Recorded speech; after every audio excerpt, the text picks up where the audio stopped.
Philippe Vincent, bonjour. Bonjour. Vous êtes conseiller emploi du Pôle emploi, donc un organisme de service public dont l'objectif est d'aider les personnes à retrouver un emploi. Alors vous êtes ici pour nous donner quelques conseils. Le premier, donnez-nous 3 grands points pour bien réussir son CV. Alors pour bien réussir son CV, en tout cas sa candidature, il faut d'abord bien se connaître ses compétences, ses capacités, sa formation, son expérience. Au niveau de la lettre de motivation, il faut bien connaître pour qui on va candidater, donc bien connaître l'entreprise, savoir son actualité, aller sur leur site web, lire la presse spécialisée. Donc cette partie de bien se connaître en tant que personne qui va en tant que candidat et bien connaître le futur employeur. Après, au niveau de la candidature en elle-même, alors un CV, une page, une lettre de motivation, une page.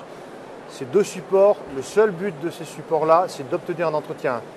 Donc sur le CV, sur une feuille A4 avec un titre, après je n'ai pas de règle, on parle de la compétence, on parle de la formation, il y a plusieurs écoles. Sur la lettre de motivation, l'objectif c'est d'obtenir un entretien pour pouvoir diffuser. Ça c'est le deuxième conseil que je donnerai. Le troisième conseil, écoutez, il y a plusieurs modes de candidature. Il y a la réponse à la petite annonce et il y a la candidature spontanée. Donc, être offensif, être positif, être concret, donner des faits. Voilà. Avec ces 3 conseils-là, je pense que c'est le début du succès pour obtenir un entretien. Dans la lettre de motivation, plus particulièrement, quelles sont les informations qui doivent absolument se retrouver dans les Alors, écrits ? dans la lettre de motivation, il y a une partie où on rappelle l'offre d'emploi ou l'entreprise. On montre qu'on a fait une petite recherche. Après, on parle de soi dans l'optique que les compétences qu'on amène sont demandées par l'entreprise. Et après, on provoque l'entretien. Voilà, on est percutant à ce niveau-là. Simplement, on synthétise. Et un dernier petit conseil, combien de temps après il faut relancer après l'envoi de candidature ? Très bonne question. La relance fait partie de l'acte de candidature du processus de recrutement. Vous envoyez un courrier, mail ou autre. Si au bout de 15 jours, vous n'avez pas de réponse, vous faites une relance par mail, par courrier, par téléphone où vous passez.